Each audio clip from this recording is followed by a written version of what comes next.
Our speaker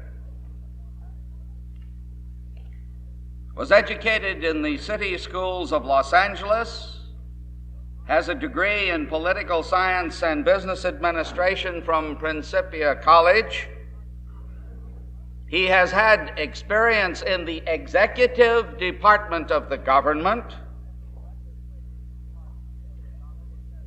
He has had experience in the legislative department of the government as a congressman from California.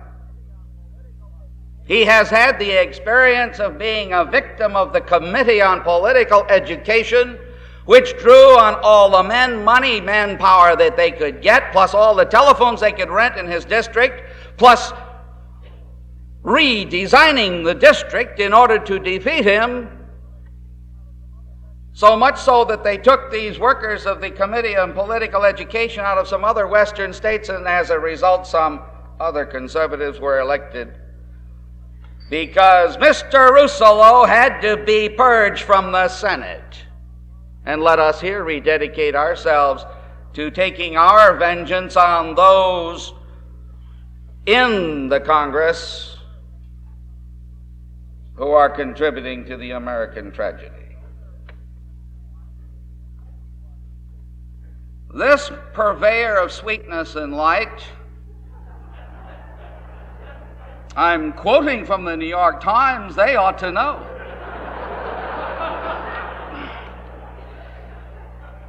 was popular as a congressman. He was the spokesman for the first-term congressman of the Republican Party. His basis in morality, law, good sense, American patriotism was such that he not only got 100% pro-conservative voting record from the ACA, but he also got it from that hard-nosed organization known as the Conservative Society of America.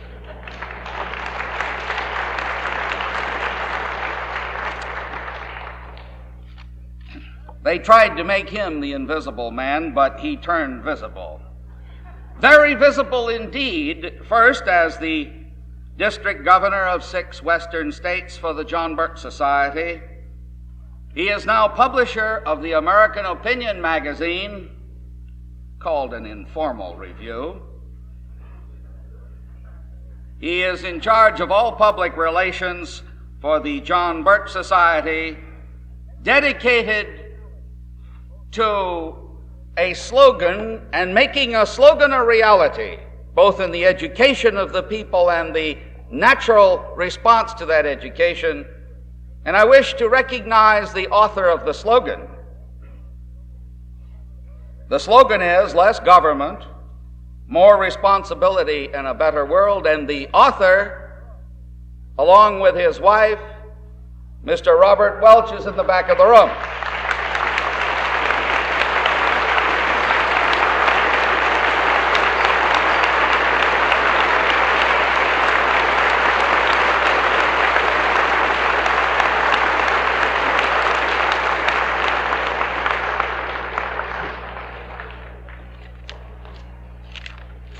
And now I present Mr. PR Man, all of the bosses who you work for, this audience, America.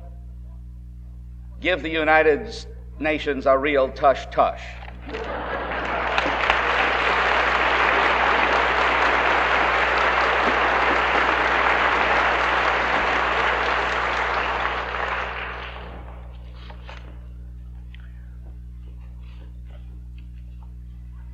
Kent Courtney, thank you for a very vigorous introduction. I appreciate that. I'm a little overwhelmed. This is the man that overwhelmed David Susskind just a few nights ago.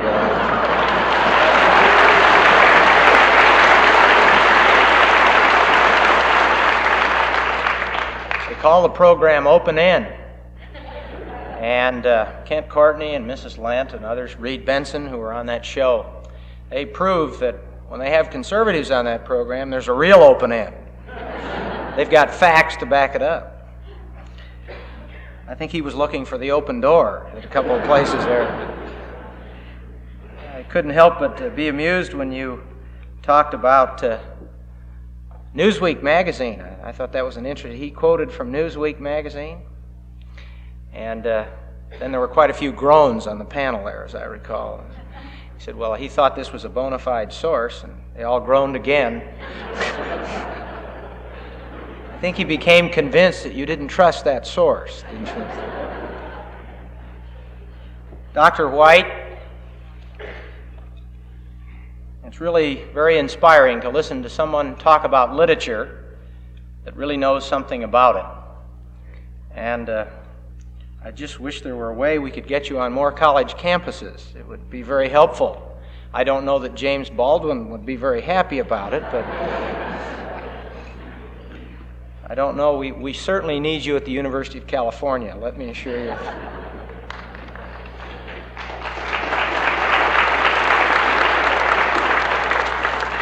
Colonel Bunker and Ms. McKinney and all the wonderful people that have made this fine weekend possible.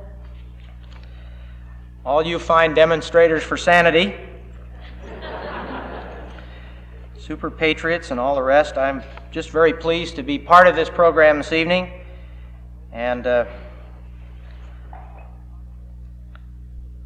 I hope that we can talk about this subject. I understand Gordon Hall's been around today, and I hope he's taking notes. He needs to. Gordon, if you're here, you may learn something.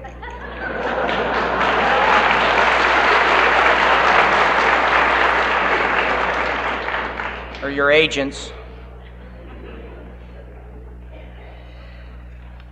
Well, talking about the United Nations a little bit, and the truth about it, is a little bit like trying to talk about honest elections in Texas. You've probably all heard the story now making the rounds in Washington, D.C., the story about the time that Lyndon Baines Johnson and Dwight David Eisenhower and Vice President Nixon were all set adrift in a life raft because their ship went down from under them. And the rations were very short. And as a matter of fact, they couldn't quite decide how to chart their course, so they decided that they better decide on a leader to make these decisions. And so they decided to hold an election. Lyndon Baines Johnson won 13-2.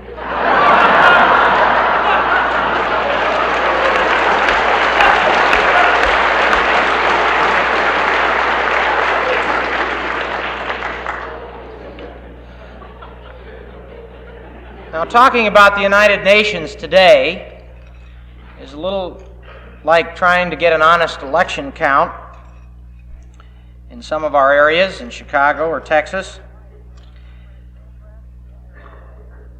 And so we hope and we're delighted that our good friends from the press have been here all day, and we're sure that many of these things that have been said here today will be right on the front pages of the local papers tomorrow. Well, they will. You sound like you don't doubt it. A man once said, "If you wish the sympathy of the broad masses, then you must tell them the crudest and the most stupid things." Adolf Hitler said that in Mein Kampf. The American people have continuously, for the last 20 years, been told the crudest and most stupid things about the United Nations, actually the opposite of the truth. Now, in the John Birch Society and many other organizations, we have learned on the basis of studying the record that the United Nations, 1, was conceived and created by communists, 2, that the UN is today controlled by the communists, and that at almost all administrative levels it is clearly dominated by the communists. 3, that the United Nations, on the record, has furthered communist objectives and the efforts of the communist criminal conspiracy to further their programs of world conquest. Now, I am sure to some of our newspaper friends here that this may sound a little startling, because after all, they haven't heard Walter Lippmann say this. They haven't heard about this on the Huntley and Brinkley show. But we feel that these are the facts, and as a matter of fact, we know they are the facts. Because we've learned the hard way that while Walter Lippmann was talking back in the late 30s about how he thought Hitler was going to become more mellow, and in 1946 and 47 he was trying to convince us in his columns that Joseph Stalin would probably turn out to be another fine Democrat. And then later on that Mr. Castro was nothing but a fine reformer. Well, another man by the name of Robert Welch, especially as it relates to Castro and Mr. Ben Bella and many of the other people that Walter Lippmann was telling us were so fine, was telling the truth about the situation. And we are delighted that the news media have been here today to learn something of the truth of what is going on in this country, and we hope that they will continue to listen because they will find that the truth has been presented here, and we hope that they will also tonight learn some of the facts about the United Nations. Number one, to back this up, let us discuss the communists conceived and created the United Nations, and the record will clearly show it. First of all, in 1950, the State Department published, as it does quite frequently, a volume entitled Post-War Foreign Policy Preparation, 1939 to 1945. In this volume, it described in some detail the many personalities that were involved in that our government appointed, our president appointed, and they were very much involved in formulating the United States position on the United Nations and the so-called activity to promote a world peace organization. And as this volume points out, published by our own State Department, these men were very active and very instrumental in the actual formulation of the United Nations itself. Our government to supposedly bring the concepts of freedom and peace to this organization even before it was finally approved by the so-called Peace Conference in San Francisco that formulated the United Nations Conference. Well, according to the State Department volume that I have just mentioned, the following men served as the key members of this committee: Alger Hiss, Harry Dexter White, Frank Coe, Dean Acheson, Noel Field, Lawrence Duggan, Henry Wadley, John Carter Vinson, David Weintraub, Nathan Gregory Silvermaster, Harold Glasser, Victor Perlow, Irving Kaplan, Solomon Adler, Abraham George Silverman, William L. Ullman, and William H. Taylor. That's what our government would call a blue ribbon committee. Now, of course, with the single exception of Dean Acheson, every single one of these men were identified as known agents of the communist conspiracy. Now, this is the so-called United States position on the United Nations. How could it possibly have succeeded for the concepts of freedom when these kind of men were formulating the policy of the United States toward the United Nations? Well, then we go on to find that Alger Hiss served as the Secretary General of the United Nations Conference in San Francisco. And some of us think that there's a reasonable doubt about his loyalty to this country. As a matter of fact, even Life magazine, which has referred to Alger Hiss in 1945, made it clear, and I don't think anybody would accuse Life magazine of being a right-wing publication. July 16, 1945, Life magazine published in its Picture of the Week section a picture of Alger Hiss returning to Washington, D.C. with the United Nations Charter at his feet. And in this Picture of the Week section, they described him as the chief custodian and major architect of the United Nations. Now, that's hardly a minor role. But how many times when we've had these 20th celebrations that have been going all over the country, praising this great instrument of so-called freedom, have we been reminded by our press that the chief architect and chief custodian of the United Nations was in fact Alger Hiss. How could it possibly succeed as an instrument of peace with this kind of treachery at the very head staff position of the United Nations as it was formulated?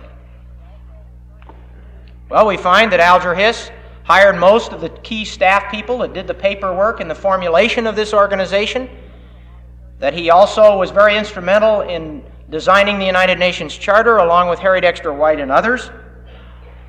And of course, it should not be a surprise to us, as we then study the United Nations Charter as it was originally drafted by Alger Hiss, Harry Dexter White, and others, that there were tremendous similarities between the United Nations Charter and the Soviet Union Constitution, but very few similarities between the United Nations Charter and the United States Constitution, which is the greatest instrument of freedom that has probably ever been designed.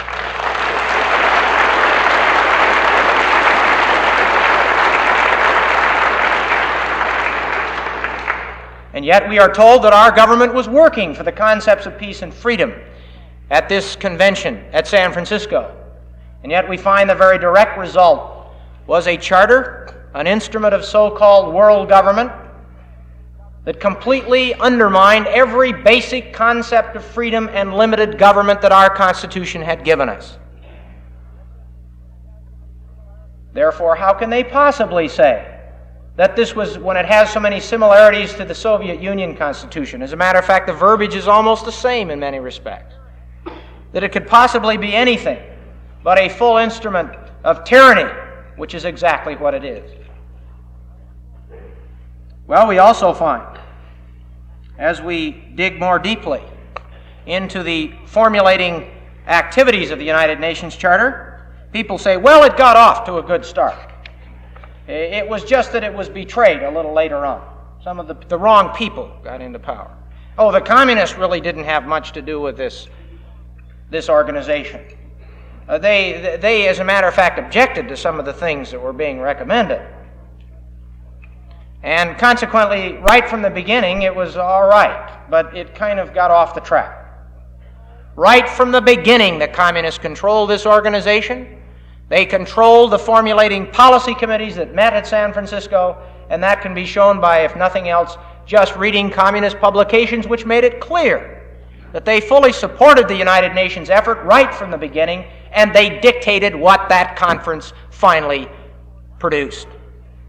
Let me quote from Political Affairs, April 1945 edition, because it makes it abundantly clear in this so-called theoretical organ of the communist conspiracy in this country, on pages 298, 299, and 300, exactly what the intentions of the Communist Party were and what they then fulfilled.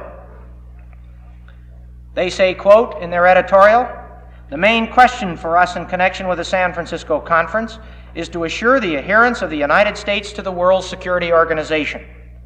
Building up vast popular support for the Crimea policy would create the best atmosphere for the United Nations meeting and for routing the opposition. After the charter is passed at San Francisco, say the communists, it will have to be approved by 2/3 of the Senate. And this action will establish a weighty precedent for other treaties and agreements still to come. But the victory cannot be won in the Senate alone. It must emanate from the organized and broadening national support built up on the eve of the San Francisco gathering and after.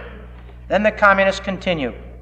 Great popular support and enthusiasm for the United Nations policy should be built up, well organized and fully articulated.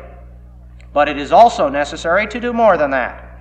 The opposition must be rendered so impotent that it will be unable to gather any significant support in the Senate against the United Nations Charter and the treaties which will follow. And my good friends, that's exactly what happened.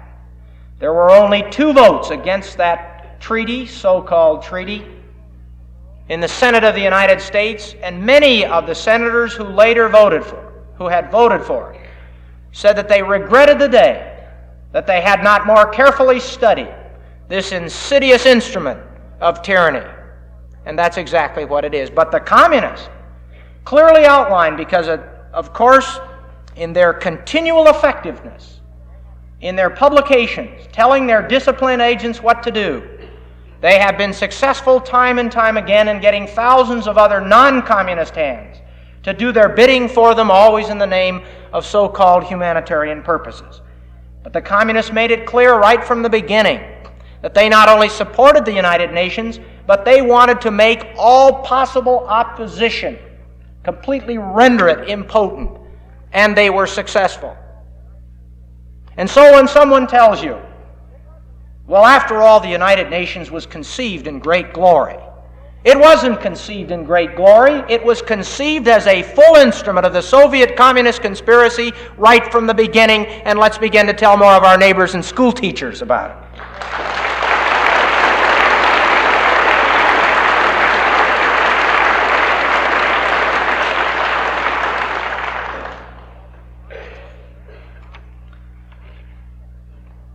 Now, we also find that Alger Hiss went on to serve as the acting Secretary General for the United Nations for a very short time, and in that position he had the opportunity to appoint and hire many people in the United Nations, some 500.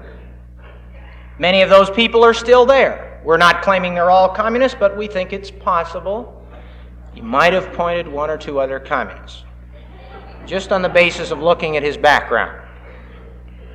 We see that Harry Dexter White was tremendously instrumental in forming the International Monetary Fund and almost the thousands of other instruments of the United Nations that began to spring up. As a matter of fact, in the case of Harry Dexter White, of course, this is one of the basic arguments that finally came to light in 1953 in Senate hearings about Harry Dexter White. This was one of the specific appointments with which J. Edgar Hoover came directly to the President and recommended that Harry Dexter White not be promoted. And of course, the President of the United States decided to disregard that information. He was promoted anyway and went on to the International Monetary Fund, an agency that is today destroying the security of our currency daily. And so riddled all through all of the initial instruments of the United Nations right from the beginning, clearly there were communist hands that were firmly on the hands of the wheel controlling those particular instruments. Number two, the United Nations is today controlled by the communists. They administratively control it, and this also can be shown on the record. Now, I'm going to consider three key positions in the United Nations, and these are not insignificant positions.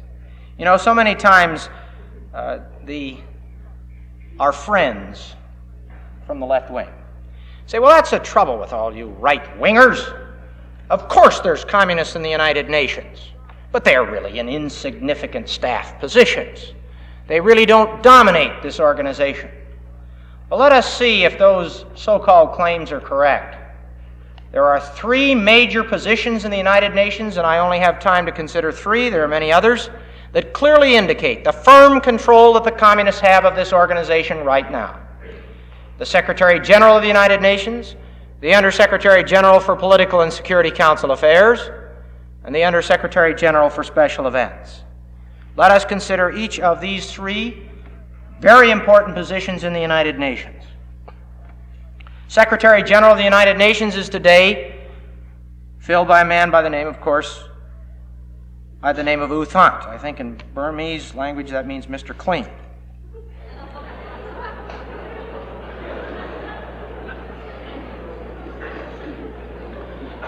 Now,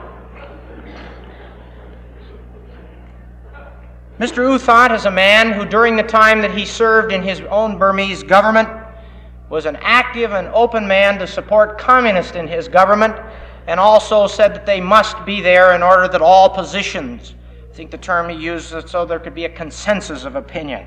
I think we've heard that in this country, haven't we? Consensus. Mr. U Thant is a man who has openly declared himself in public speeches to be a Hegelian socialist. And he stated in Communist Poland just 2 years ago that he was very much a supporter of the Marxist theory and that they had a great deal in common with his general beliefs. Now that seems rather apparent to me as to which direction he's leaning. I know there are those academicians that will take our argument with that because they'll say, well, you can't prove that he carries a car. And I'm not trying to. I'm merely stating that he has stated in his own words where he stands. And of course, when he says that he's a Hegelian socialist, the communists know what that means, because they realize that Hegel is one of the philosophers who taught Karl Marx, and on which the Marxist philosophy was clearly based. And so he knows that there's a lot of Americans that won't pay any attention when he says he's a Hegelian socialist. But the communists around the world will get the message, because they understand what the Hegelian philosophy means. Now, this is a man who has aggressively supported the admission to the United Nations of all kinds of communist nations and has been a major advocate of the admission of Red China. Of course, there's some of us that would be perfectly fine. We'll let Red China in and we'll get our country out.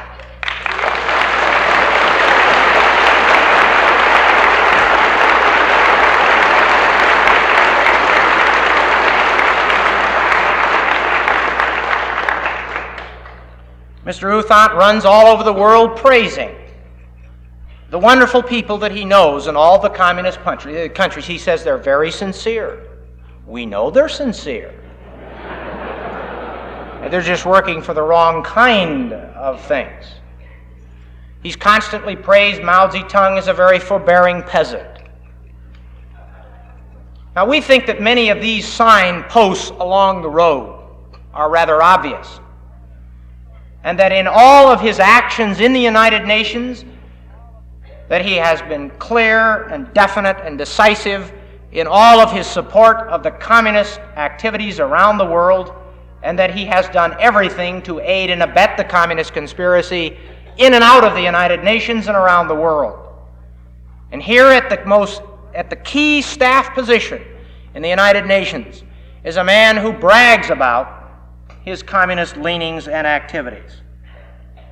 Number 2, the Undersecretary General for Political and Security Council Affairs, a position, except for the times that there have been active secretary, what they call acting undersecretaries in these positions, there have always been a communist filling this position.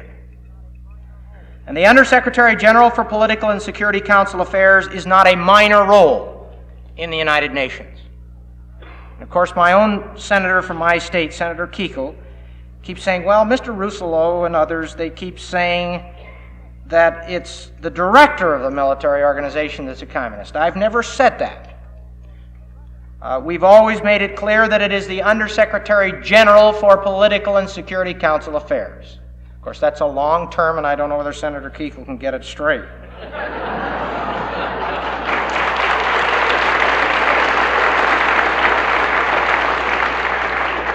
But let us quickly define the functions of this position so that we can understand, and our good friends from the news media who are here to learn, can understand that this is not a minor role. The Undersecretary General for Political and Security Council Affairs has the following functions according to United Nations publications. 1, he has supervision and control over all military and police functions of the United Nations. 2, he supervises all disarmament activities on the part of member nations in the United Nations. And this includes supervision over the recently created United Nations Disarmament Agency, to which the so-called Limited Test Ban Treaty has now been submitted by all the nations that were signatories to that treaty. And that treaty is now supervised by that agency. And the man sitting on top of that in the bureaucratic heap in the United Nations is that lovable old Undersecretary General for Political and Security Council Affairs, a lovable old communist. Now, can you imagine him criticizing any of the communist nations for breaking the so-called Limited Test Ban Treaty? And this is the group that's supposed to supervise it. Incredible. 3, this position has control of all atomic energy activity, ultimately entrusted to the United Nations for peaceful and other purposes. And 4, he serves as the day-to-day manager of the Security Council, which is one of the most powerful branches of the United Nations. Now, in view of these important functions of the Undersecretary General for Political and Security Council Affairs, on this basis alone, we shouldn't be giving support to this organization. because this is the position which would have general supervision and control over all the military or so-called peacekeeping forces when our government, and as our government, has begun to submit the control of our military forces to the command of the United Nations. We also find the Undersecretary General for Special Events. The man who fills this position is a man by the name of Ralph Bunche. Now, these are the three very key positions in the United Nations. Now, anything I'm going to say about Ralph Bunche has nothing to do with the color of his skin. And I'm sure that our newspapers tomorrow won't interpret it that way. Because I would make these comments about this background, whether the man was Chinese, Indian, or anything else. It's not a good record. And we didn't make the record, Mr. Bunche did.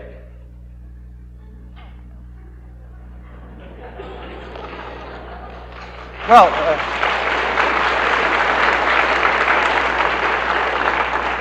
you have to do that. You have to explain that. There's a man by the name of Robert Welch who wrote a beautiful book called The Politician. Everybody jumped all over it because he just displayed the record of Dwight David Eisenhower. You'd almost think Robert Welch did it.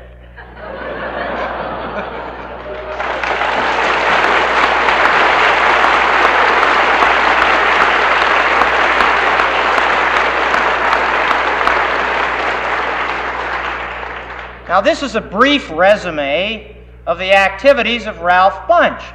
And think as we go through this. If you had anything to do with a, quote, peace organization, would you put this kind of a man in charge in a very key position in such a, quote, peace organization? Ralph Bunche is the man who openly was a contributing editor to Science and Society for 4 years. The communists in their own publications and other places officially supported this magazine. As a matter of fact, right in the publication it said that the purpose of the magazine, it was right in the magazine all the time that he was serving in an editorial capacity, and I'm sure he must have read the magazine for which he wrote. You'd think he might. It said, quote, the purpose of the magazine was to help Marxward-moving students and intellectuals to come closer to Marxism and Leninism, and to bring communist thought to academic circles. Isn't that wonderful? Now, can't imagine that that's happened, can you? In 1936, Bunche authored a pamphlet entitled A World View of Race, which presented very clearly, and this is pure happenstance, I'm sure, the same line that the Communist Party was promoting all over the country at the same time. As a matter of fact, the communist publications themselves on several occasions praised this pamphlet called A World View of Race. In one of the communist publications, they said, quote, of this particular pamphlet by Ralph Bunche, a fresh breeze is blowing through the classrooms of American colleges, carrying with it elements of Marxist and progressive thought. One of the welcome fruits of the Renaissance is a world-embracing study of race attitudes by Dr. Bunche, professor of political science at Howard University. Now, you think he would have promptly called up the New York Times and repudiated that. But he didn't do it, and I don't recall him doing it even today. In his pamphlet, Bunche wrote, and so class will someday supplant race in world affairs. Race war will then merely be a sideshow to the gigantic class war, which will be waged in the big tent we call the world. 1943, Bunche went to the State Department as a chief assistant to Alger Hiss. Alger Hiss directly hired him. Yes, I know that's guilt by association. That's right. That's guilt by association. I think Alger Hiss made a mistake.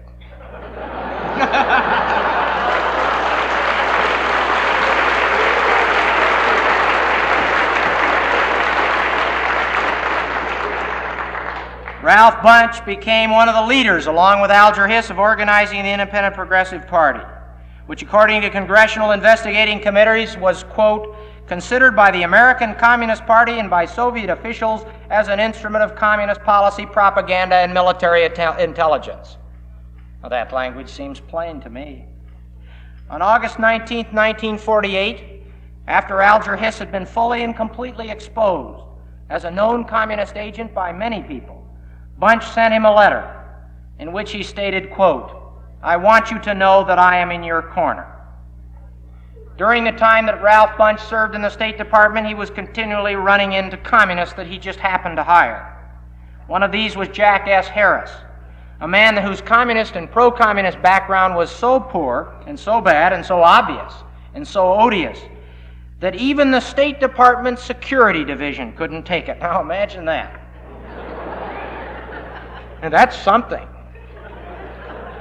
And so Jack acts, the Security Division of the State Department complained. And of course Ralph Bunch went over their head and went to the White House, and they kept Jack Harris. Now when Ralph Bunch finally went to the United Nations, out of the State Department, he took with him Jack Harris as one of his employees. Now I think that this record is rather obvious. And I think that it becomes apparent to anyone that understands the real concepts of peace and freedom that any man with this kind of background would not be the one that you would put in charge of the school nursery. And he certainly wouldn't be one that you would put in charge of a so-called peacekeeping organization. Now, if these are three top positions in the United Nations, but if that doesn't become obvious enough for people, I think it's only more obvious as we study, according to congressional records and hearings, how fully the communists control the United Nations, when we find right in the United Nations personnel directories themselves, when you can get them and they're not easy to find, that 33% of the known employees of the United Nations come from communist countries. Now, how'd you like to run your local church committee with 33% communists? In this country, the communists don't even put that many people in any organization. They don't need that many, of course. But how could you run any business or any church or anything with 33% of the employees from communist nations? Dedicated communist agents. J. Edgar Hoover and others have told us consistently that when the communists send employees to the United Nations, whether they're clerk hire or what, they're not just employees. They are trained, dedicated agents of the communist conspiracy. And even the families that come with them are dedicated, conscious agents, knowing what they're doing. So all of them swarming into this country and into the United Nations provide the basic and ultimate of a full communist apparatus operating in that organization.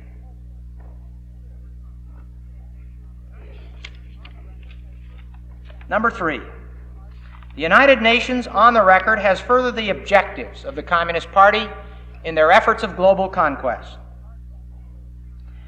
Now, many times people say, well, it's hard for me to believe that the Communist Party would have so dominated the United Nations and that we wouldn't have heard from more people that this was the case. Well, there have been many people that have told us about it. The problem is we haven't seen it on the front page of the Boston Globe. Maybe we will tonight. Mr. Kornfeder, a former member of the Communist Party who worked for years in that organization and then defected because he became obviously disenchanted and began to effectively testify as to what the nature of the communist conspiracy was, stated in a speech in San Francisco, quote, "From the point of view of its master designers meeting at Dunbarton Oaks and Bretton Woods in San Francisco, and which included such masterful agents as Alger Hiss, Harry Dexter White, Lachlan Curry, and others, the UN was and is not a failure. They and the Kremlin masterminds behind them never intended the UN as a peacekeeping organization. What they had in mind was a fancy and colossal Trojan horse, under the wings of which their smaller agencies could more effectively operate, and in that they succeeded even beyond their own expectations. The United Nations is the sole great survivor, said Mr. Cornfetter. The grand monument, as it were, to the greatest folly of all time, namely the illegitimate marriage between the New Deal and communism. Its internal setup, communist design, is a pattern for sociological conquest, a pattern aimed to serve the purpose of communist penetration of the West. It is ingenious and deceptive. So we can see that right from the beginning, as Cornfetter has said and others, the United Nations has furthered communist objectives around the world, but immediately raised in many people's mind, well, after all, if there hadn't been a United Nations. Yeah, just think about that for just a minute. Supposing there hadn't been a United Nations.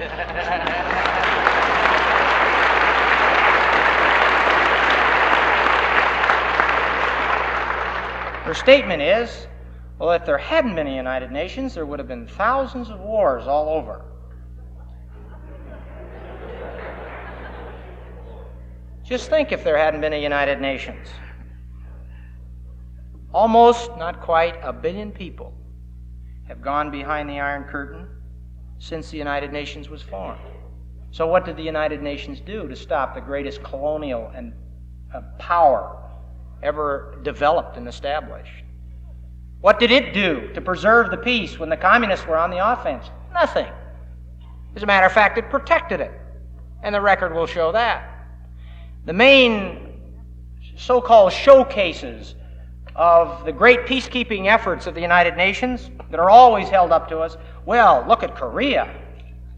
How wonderful that was. Or they say, what about Hungary? Why, we might have had conflict. Well, let's take these two incidents, tragic incidents in the history of mankind, and just study them and see what the United Nations did about these. First of all, let's take Korea. Many of our generals and diplomats testified before the Congress after the Korean affair that this was certainly one of the tragic things in our American history. And so let me quickly summarize some of the great results of the Korean War as given to us by our former generals and diplomats who were willing to testify and weren't prevented from testifying before Congress after the Korean War. They stated that, one, and I'm paraphrasing, that the war helped Red China to solidify its control over its own people, because the Red Chinese were in great trouble prior to the Korean War, even though they'd only come into power 2 years before in full force.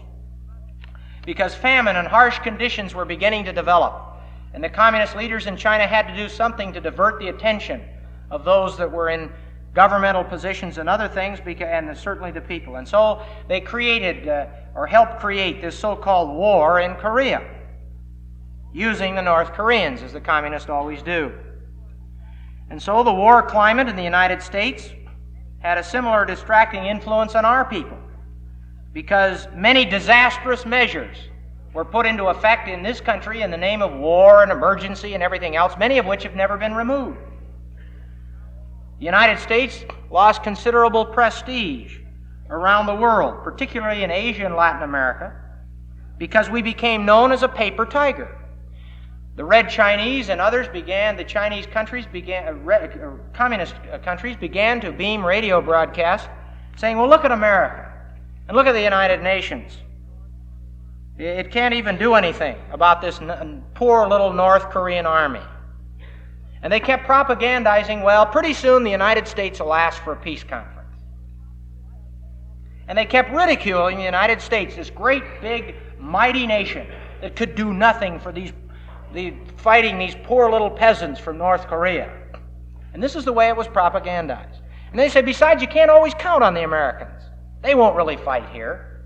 They'll let Mr. Sigmund Rhee down, and then they tell all nasty stories about Sigmund Rhee. And then we exactly did what they said, because one of the first actions of Dwight David Eisenhower was to demand peace conferences. And of course, as Mark Clark said, and others, when we went to the peace conferences, we were fully dignifying these Red Chinese. We didn't have to recognize their government. We had pictures taken with our officials at the peace table, and we gave them full recognition in that manner. And that's exactly what they wanted. And then, of course, their propaganda went out and said, see, we told you, that paper tiger, They don't really mean what they say. They don't intend to fight for anybody. So why don't the rest of you Asians learn a lesson and give up and join our side? And this is exactly the propaganda value they wanted. In addition to that, we needlessly sacrificed tens of thousands of American lives and billions of dollars because other nations in the United Nations did not want to fight, and some of them learned that it wasn't very good fighting under communist leadership in the United Nations. And of course, our nation became conditioned to the idea of having our troops serve under the United Nations banner. As J. Edward Griffin has pointed out in his book, The Fearful Master, and showed by picture, many of our troops were buried under the United Nations flag. Imagine that great, lovable spider.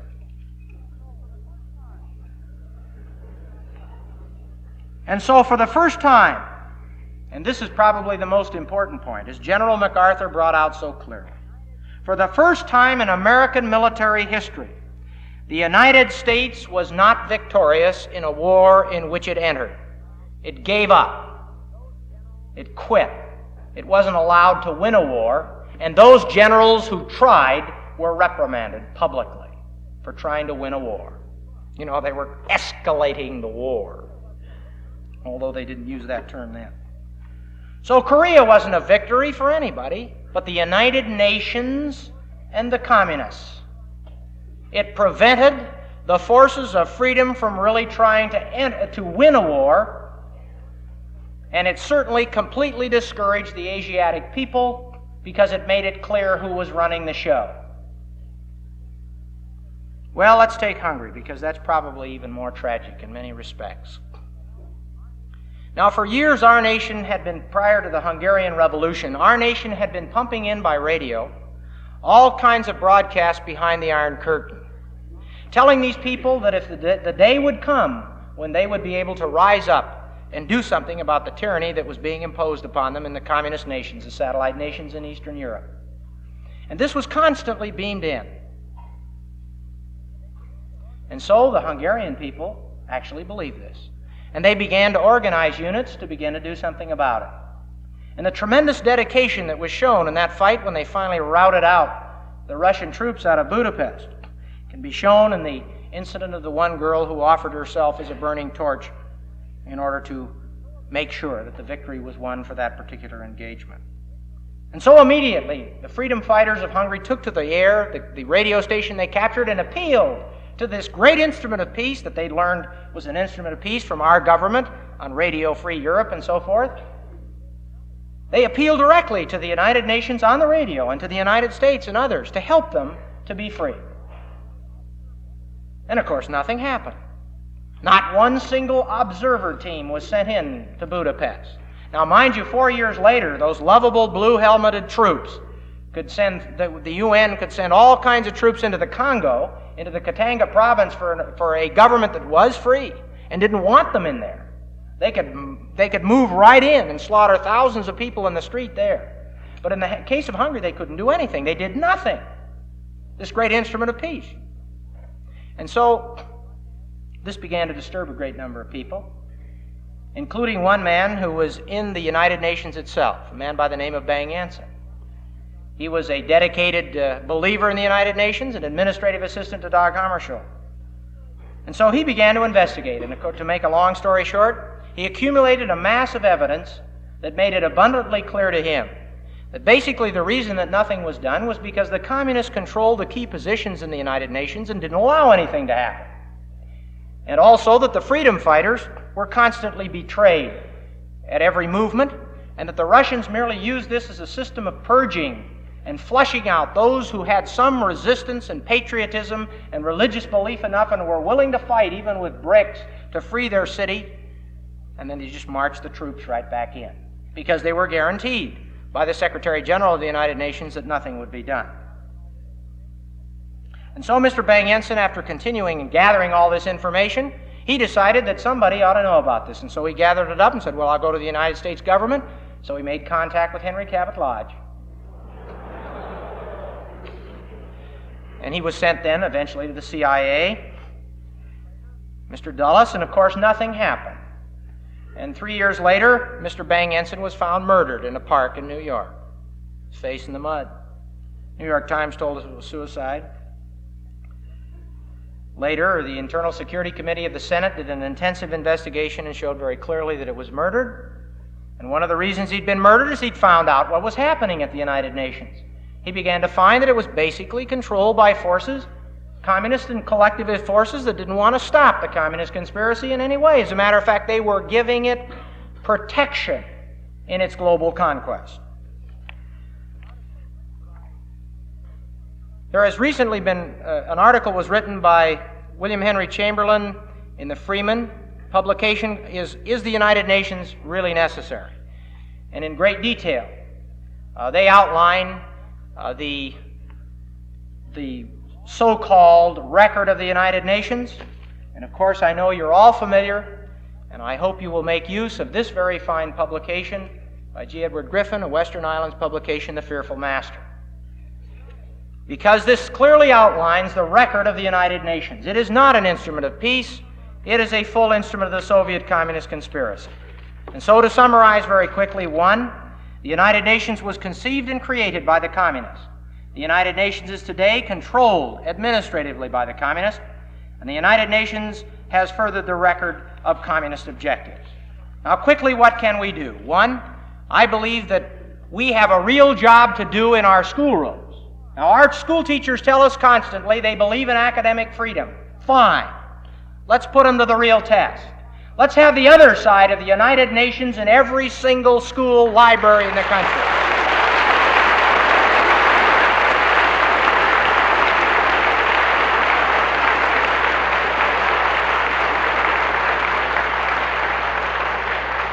Let us assume the individual responsibility to see that this side of the United Nations is also taught to our children, because I think they can then make the judgment of where they want to put their faith. 2, I think the time has come when there must be obvious programs, and especially in our schools, to truly compare the United Nations to the Charter to the United States Constitution. It will then be obvious to our children, at least it should be to some degree, which document is really the document of freedom. The United Nations Charter does not provide for freedom of speech or religion or right of assembly or trial by jury or right of private property. None of these things are guaranteed in the United Nations Charter. As a matter of fact, exactly the opposite is true. And so we must stimulate a massive education program to see that our children know the truth about the United Nations Charter. Otherwise, they will grow up to believe, as so many of our teachers are trying to tell them, that it's a great instrument of peace, which it is not.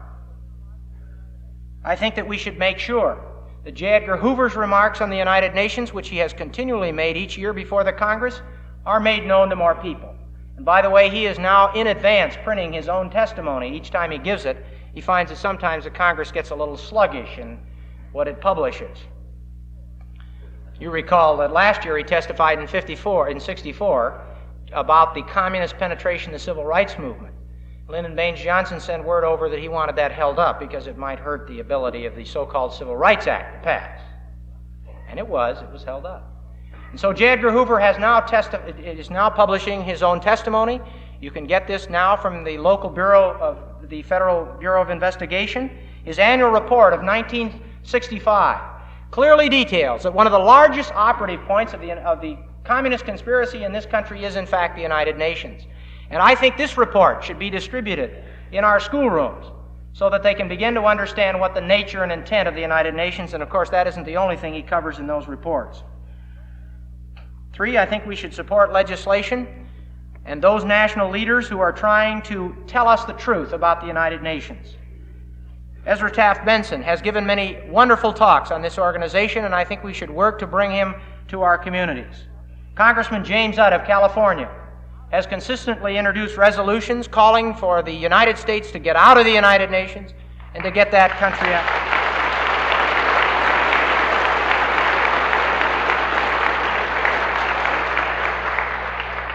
We should begin to bring these up before our local PTAs and other things so that these issues can be at least discussed. Congressman John Ashbrook has called in one of his resolutions for a complete investigation of how our United States money is spent in this organization. They don't even let you have an annual report of the United Nations, and we pay 1/3 of the cost of this organization and 60% of the cost of its various committees. And finally, and this is probably the most important point, one of the greatest voids in the United Nations, of course, it's already been touched on very ably tonight, is that it is really a document that is totally anti-God and promotes the concepts of dialectical materialism. Abraham Lincoln said, as he left Illinois for the presidency, "I now leave, not knowing when or whether I may return, with a task before me greater than that which rested on Washington. Without the assistance of that divine being, I cannot succeed. With that assistance, I cannot fail."